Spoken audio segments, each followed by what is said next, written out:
আজি দেওবাৰ যদিও বিদ্যালয়ত আহিব লগা হৈছে, কাৰণ যিখিনি কাম আমাক দিছে মিহিকৈ ক'বলৈ গ'লে সেইখিনি কাম আমি শেষ কৰিবলৈ টান হ'ব। সেই বুলিয়ে সময়বোৰ মিলাবৰ কাৰণে এই বন্ধৰ দিনতো কাম কৰিবলৈ আহিলোঁ। ইয়াত বহুত কাম কৰিবলগীয়া আছে। শাকনিবাৰী পাতা জেগা কমটি শাকনিবাৰী পাতিবলৈ, গতিকে কেইটামান কাৰ্টুন এনে ধৰণৰ আছে। কাৰ্টুনকেইটাত প্লাষ্টিকৰ নেট বান্ধিব লাগে, আঁঠুৱাৰ দৰে কাপোৰ বান্ধিব লাগে প্লাষ্টিকৰ, গতিকে সেইবোৰ বান্ধিবলৈ আহি দিলোঁ।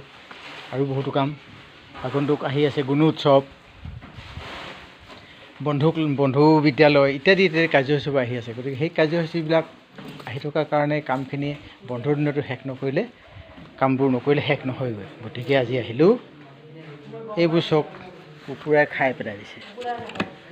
কুকুৰাই খাই পেলাই কাৰণে কুকুৰাই খাব নোৱাৰা কৰিবৰ কাৰণে আজি এইখিনি বান্ধিবলৈ আহিলোঁ। এয়া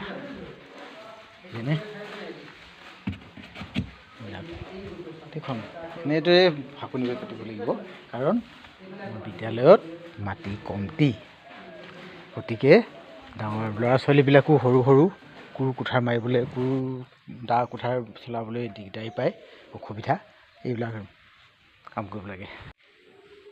তাতোকৈ ডাঙৰ কথা, আমাৰ আগন্তুক পৰীক্ষা আহি আছে, তৃতীয় গোট আহি আছে। তাৰ উপৰি বন্ধু বিদ্যালয়ৰ কথাটো অলপ আগতে ক'লোৱেই।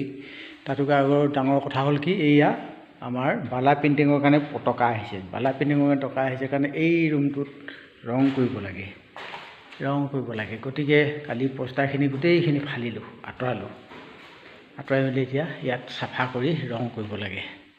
ৰং কৰাৰ কাৰণে আজি দেওবাৰ দিনটোকো আমি বন্ধ উপভোগ কৰিবলৈ সময় নাই আৰু, গতিকে আজি আহি গ'লোঁ এইখিনি কাম কৰিবলৈ। এইখিনি কাম কৰিবলৈ মানুহো পাবলৈ নাই, সকলোৰে নিজৰ কামত ব্যস্ত। কেলৈ? খেতি পথাৰৰ কথা, খেতি চলাইছে, খেতি পথাৰৰ কাম, গতিকে আহিবলৈ কাৰো সময় নাই। তাৰোপৰি আকৌ তাৰ মাজে এই পকা প্লেটকেইখন বনোৱালোঁ, যেনে তেনে টিউবৱেলৰ পকা প্লেটকেইখন সেইকেইখন বনালোঁ। সেইফালে লেট্ৰিনৰ এখন বনালোঁ। মানুহ এতিয়া ওপৰত কাম কৰিব লাগে, মানুহ নাই। এইখিনি কাম যদি লাহে কৰে তেতিয়াহ'লে আৰু কেনেকৈ কাম আগবাঢ়িব। গুণ উৎসৱ আহি আছে, বন্ধু বিদ্যালয়ৰ লগত যোগাযোগ কৰিব লাগে, বিভিন্ন কাৰ্যসূচীখিনিৰ পৰা পাঠদানৰ বিশেষ হেৰি কৰিব পৰা নাই, কিন্তু এতিয়া এইখিনি কাম সেই বন্ধৰ দিনতো কৰিব লগা হৈছে। দুখৰ বিষয় যে বালা পেইণ্টিঙৰ বাবে ল'বলগীয়া হ'ল আমি এই ধুনীয়া ৰুমটো, ইমানখিনি TLM লগাই মেলি আকৌ গোটেইখিনি ফালিব লগা হ'ল। এতিয়া সেই TLMখিনি মই কি কৰিম বাৰু, কেতিয়া লগাম? এবাৰ লগাবলৈকে টান, দ্বিতীয়বাৰ আকৌ ক'ত লগাম? কিন্তু এইটো পেইণ্টিং কৰিব লাগে, আৰ্ট কৰিব লাগে ধুনীয়াকৈ।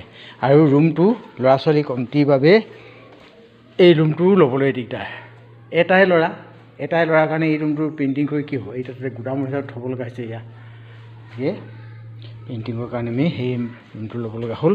গোটেই ৰুমটো TLMৰ ৱালকেইখন TLMৰে ভৰ্তি কৰি থৈ দিছিলোঁ। গতিকে কালি এইখিনি চব আঁতৰাই থ'বলগীয়া হ'ল। এতিয়া ইয়াৰ বস্তুখিনি একেটা ৰুমতে এইকেইটা দিন ৰং নকৰালৈকে, পেইণ্টিং কৰি শেষ নোহোৱালৈকে একেটা ৰুমতে ল'ৰাখিনিক পঢ়াই থাকিব লাগিব। গতিকে আজি সেয়া এনেদৰে আহিব লগা হ'ল। গতিকে যিমান পাৰি অকলশৰে কৰিব পৰা কামবিলাক কৰিবলৈ চেষ্টা কৰিব লাগিব। গতিকে আহি দিলোঁ, এতিয়া আৰম্ভ কৰিব লাগিব আৰু বাকীখিনি কাম সহযোগীৰ লগত সমাধা কৰিব লাগিব।